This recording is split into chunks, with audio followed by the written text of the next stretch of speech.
అపరాధ భావం అన్నాను. ఈ అపరాధ భావం ఎంత అవసరమో అంత ప్రమాదం కూడా. అవసరం అన్నావు, ప్రమాదం అన్నావు. అపరాధ భావం అవసరమా అంటే కొంతమందికి అపరాధ భావమే ఉండదు. ఎంత పెద్ద తప్పు చేసి కూడా ఇంత ఫీలింగ్ లేకుండా బతికేస్తారు. అంటే వాళ్ళ మనస్సాక్షి అసలు పనిచేయట్లా. అట్లా వాడే గెలుస్తాడు సైతాన్. కొంతమందికి మనస్సాక్షి పనిచేసిద్ది కానీ అతిగా పనిచేసిద్ది, అట్లా కూడా సైతానే గెలుస్తాడు. వాడు ముందే చెప్పా, తంత్రగొట్టాడు. నీకు అసలు అపరాధ భావమే లేకపోయినా వాడే గెలుస్తాడు. అపరాధ భావం ఉండి అతి అయినా కూడా వాడే గెలుస్తాడు. అతి అన్నాను, ఎందుకన్నానో చెప్తా. ఉదాహరణకి,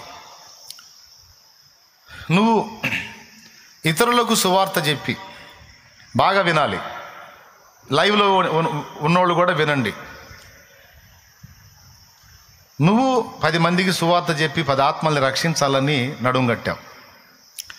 నువ్వు ఎప్పుడైతే దేవుని పని కొరకు, దేవుని చిత్తం నెరవేర్చడం కోసం కొన్ని ఆలోచనలు, కొన్ని ప్రణాళికలు, కొన్ని ఉద్దేశాలు ఏర్పరచుకుంటావో, నువ్వు ఆ ప్రణాళికలు రచించుకుంటా ఉంటే వాడేం చేస్తాడంటే నీ వీక్ పాయింట్స్ లిస్టు బయటేసుకుంటాడు, నీ బలహీనతల లిస్టు బయటేసుకొని ఎక్కడెక్కడ నువ్వు బెండ్ అవుతావు, ఎక్కడెక్కడ నువ్వు వీక్ అవుతావు, ఎక్కడెక్కడ నువ్వు అడుగులు జారుతావు, ఏ సన్నివేశాలు నీకు ఎదురైతే నువ్వు తప్పు చేసే అవకాశం ఉంది అనే లిస్టు బయటేసుకొని వాడు ఆ సిచ్యువేషన్స్ క్రియేట్ చేస్తాడు. ఆ సన్నివేశాలు నీకు ఎదురయ్యేటట్టు వాడు చేస్తాడు. ఏది నువ్వు బలహీనపడే సన్నివేశాలు, అది మాట ద్వారానో, తలంపు ద్వారానో, క్రియ ద్వారానో, నడకలోనో, పడకలోనో, నీ సమస్త ప్రవర్తనలో ఎలాంటి సన్నివేశాల్లో, ఎలాంటి ఘట్టాల్లో నువ్వు వీక్ అవుతావో వాడికి తెలుసు. ఇప్పుడు నీ పర్సనల్స్, నీ వీక్ పాయింట్స్ నాకు చెబుతావా? నువ్వు నా వీక్ పాయింట్స్ నీకు చెబుతానా? కానీ ఆదాము నుండి వచ్చినటువంటి మనందరికీ కూడా ఎక్కడో చోట ఏదో ఒక విషయంలో వీక్ పాయింట్ ఉంటుంది. నీతిమంతుడు లేడు, అందరూ చెప్పండి, ఒక్కళ్ళు కూడా వదిలిపెట్టకుండా చెప్పండి. నీతిమంతుడు లేడు, రైట్. ఏ భేదమును లేదు, అందరూ పాపము చేసి అందరా కొందరా, రైట్. కాబట్టి నా యందు అనగా నా శరీరమందు మంచిది ఏది? అన్ని రోమాలోయే 3 నుంచి 7 అధ్యాయాలలోపు విషయాలు. నీతిమంతుడు లేడు, ఒక్కడు లేడు, ఏ భేదము లేదు, అందరూ పాపం చేసి దేవుడు అనుగ్రహించే మహిమను పొందలేకపోయారు. నా యందు అనగా నా శరీరమందు మంచిది ఏది? నివసింపు. ఇప్పుడు ఎంతమంది శరీరమును కలిగి ఉన్నారు, ఎంతమంది ఆత్మలుగా ఉన్నారు? ఆత్మలుగా ఉంటే ఇక్కడ ఎవరికి కనపడతారు? అందరూ శరీరాలే ధరించుకొని ఉన్నారు. శరీరులు అందరూ చేతులు ఎత్తండి, ఆత్మలు ఎత్తకండి, శరీరులు చేతులు ఎత్తండి, రైట్. అందరూ శరీరాలే ధరించుకొని ఉన్నారు. ఆ శరీరాలు ఎందుకో చేతులు ఎత్తలేదు, వారు ఆత్మరూపులు అయ్యారా? మరి ఎందుకని చేతులు ఎత్తరు? రైట్. శరీరులు, అందరూ శరీరులు, రైట్. నా యందు అనగా నా శరీరం మందు మంచిది ఏది నివసింపదని పౌలంతటి వాడు అన్నప్పుడు, మరి మీ శరీరం మందు మంచిది ఏదైనా నివసించునా? మీ యందును మీ శరీరం మందును మంచిది ఏది? నా యందును నా శరీరం మందును మంచిది ఏది? రైట్. గలతీ పత్రిక 5:17-19 శరీర కార్యములన్నీ స్పష్టములై ఉండవని, జారత్వము, అపవిత్రత, కాముకత్వము, విగ్రహారాధన, అభిచారము, ద్వేషములు, విమతములు, అసూయలు, మత్తతులు, కక్షలు, విమతములు, క్రోధములు, అల్లరితో కూడిన ఆటపాటలని పెద్ద కుప్ప అయితే చెప్తాడు అక్కడ. ఇవన్నీ శరీరం ఉత్పత్తి చేసాయి, శరీరం నుండి ఉత్పత్తి అయ్యాయి.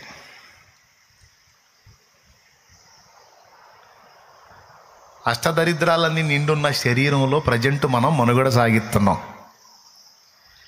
పేరుకే ఇల్లు, కానీ ఇల్లంతా అతుకుల గతుకుల బతుకు ఈ శరీరం.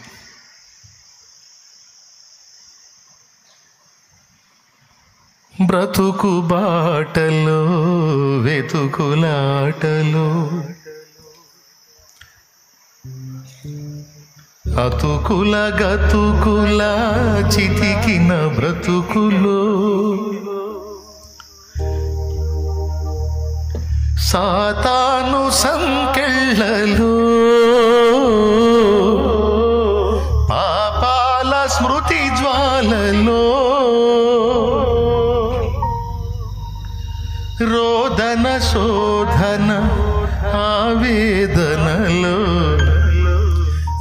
బ్రతుకు ఇక మోపలేను.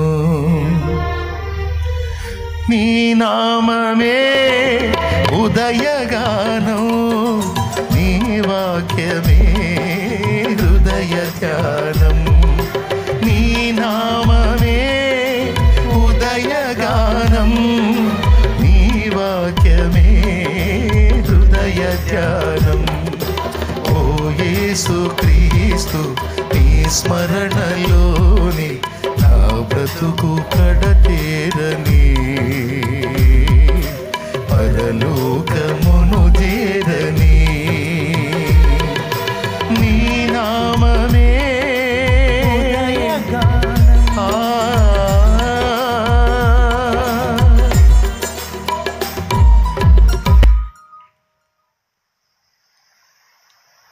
అతుకుల గతుకుల బతుకులు. ఈ శరీరం బతుకది. భక్తులందరూ వీటిని గుర్తించి పాటల్లో రాసుకున్నారు. వడలు అంటే ఒళ్ళు. అహము ఇహము పాశములై మనసు కృంగజేసినవి, ఒడలు పాప పొడల చేత ఏహ్యమాయను. కలుష దోష పాశములే మనసు కృంగదీసినవి, ఒడలు పాప పొడల చేత ఏహ్యమాయను. ఘన దైవమా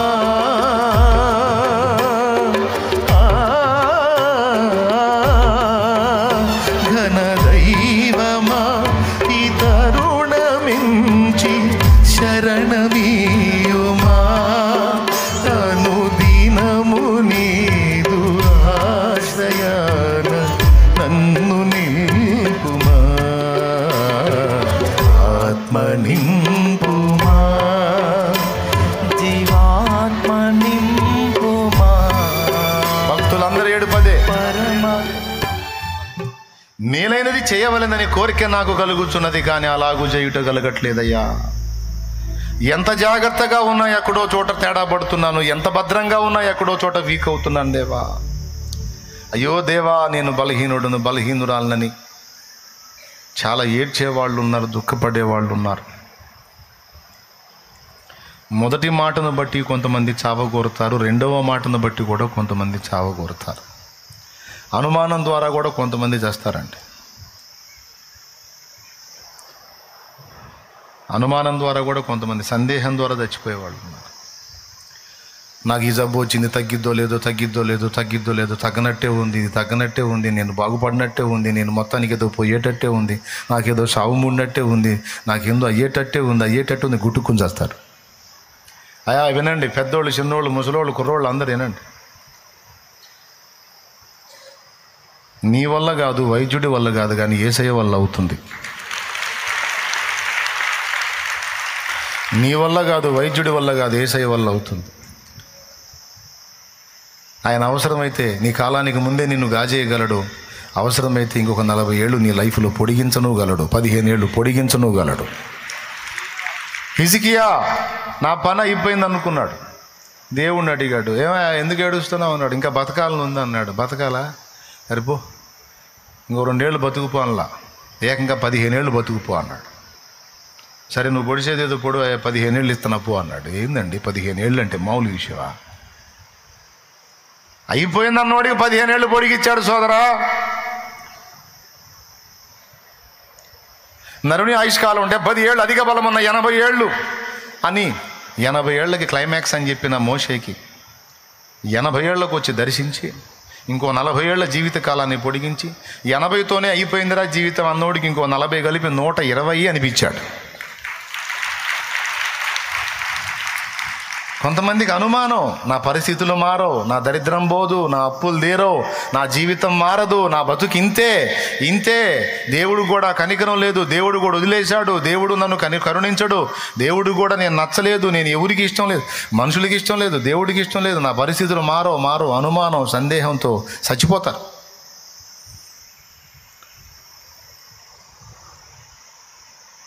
మారో మారో మారో మారో మారో అంటే అదే నమ్మారు. ఎందుకు నమ్మాలి? నీ ప్రాణం ఉన్నంత వరకు నీకు నిరీక్షణ ఉంది. నువ్వు బతికున్నంత వరకు నీకు నిరీక్షణ ఉంది. నీ భూమి మీద దేవుడు ఊహించినంత వరకు నీకు నిరీక్షణ ఉంది. ఏ ఘడియలోనైనా నీ పరిస్థితులు మారవచ్చు. దేవుడు ఖచ్చితంగా మార్చవచ్చు. నువ్వు అదెందుకు నమ్మవు? ఏదైనా విశ్వాసమేగా. మారదు మారదు మారదు, నేను పోతా, నాకు తగ్గదు, ఇదేరో, ఈ బతికింతే, ఇది మారదు ఇది మారదు అని అయినా అనుకోవటం విశ్వాసమే.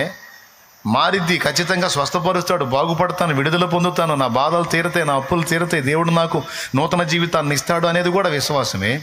నీ దరిద్రం కాకపోతే నువ్వు అలా అనుకునేది ఏదో ఇలా అనుకో. ఏమయ్యా, అవునా కాదా? ఏదైనా అనుకోవటమేగా. నువ్వు అలా ఎందుకు అనుకుంటున్నావు? అబ్బాయి, సైతానుగాడి ఆలోచన. నువ్వు వాడికి ఎందుకు అవకాశం ఇస్తున్నావు? నేను ఎందుకు ఇంతసేటు కొట్టుకొని చెప్తున్నాను తెలుసా? ఇన్ని మాటలు ఏంటా కూడా చేస్తున్నారు, అందుకని చెబుతున్నా. ఇంతసేటు గొంతు దించుకొని మొత్తుకొని ఇంత ధైర్యం చెప్పి ఇన్ని రకాలుగా చెప్తున్నా కూడా ఎక్కడో చోట ఏదో ఒక వార్త వస్తానే ఉంది సచ్చారని. కడుపులో మండిపోతుంది. వాళ్ళని మళ్ళీ బతికించి 4 బాధాలనిపిస్తుంది. నేనేం చెప్పాను, ఎందుకు ఇట్లా చేశామని. అందుకు శాలేమన్న ఎందుకు ఇట్లా చెప్తాడు, ఈ విషయాలు ఎందుకు చెప్తాడంటే మైండ్ పోయి కాదు, లేకపోతే వేరే సబ్జెక్ట్ లేక కాదు. ఇప్పుడు హృదయాల పరిస్థితి ఎలా ఉందో దేవునాత్మకు తెలుసు కనుక ఆయన మాట్లాడతాడు. అందుకని ఇక్కడికి వచ్చినప్పుడు ఆయన వశానికి అప్పగించుకొని మాట్లాడతా. లేకపోతే ఏదో సబ్జెక్ట్ చెప్పుకొని మమ అనిపించుకొని పోవచ్చు, అబ్బాయి పండితుడు అనిపించుకొని. నా పాండిత్యం ఉడుకు కావాలి, చచ్చేవాడు బతకాలి, అది కావాల్సింది. నా పాండిత్యాలు కాదు, పరిశుద్ధాత్మ స్వరం ప్రజలకు అందాలి. కొడగట్టిగా కొట్టి దేవుని మహిమపరుద్దాం.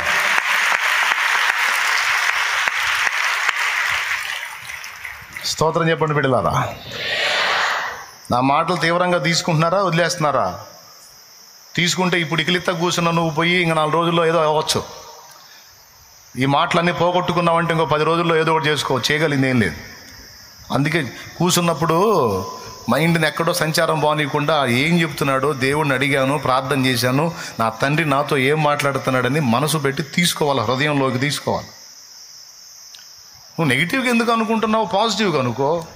ఏదైనా అనుకోవటమేగా. నా అప్పులు తీరవు, నా బాధలు పోవు, నా పరిస్థితులు మారవు, నేను బాగుపడను, నా పిల్లలు మారరు, నా ఇల్లు మారదు, నా సంసారం మారదు, నా శరీరంలో రోగం తగ్గదు, నాకేంత ఇంకా ఎక్కువ అవుతుంది, షుగర్ ఎంత ఇంకా పెరిగిపోతుంది, బీపీ ఇంకా పెరిగిపోతుంది, గుండె దాడేది ఇంకా పెరిగిపోతుంది, పెరిగిపోతుంది పెరిగిపోతుంది పెరిగిపోతుంది అనుకుంటాం, ఇంకా పెరిగిద్ది, పెరిగి పెరిగి పెరిగి టపామంటాం.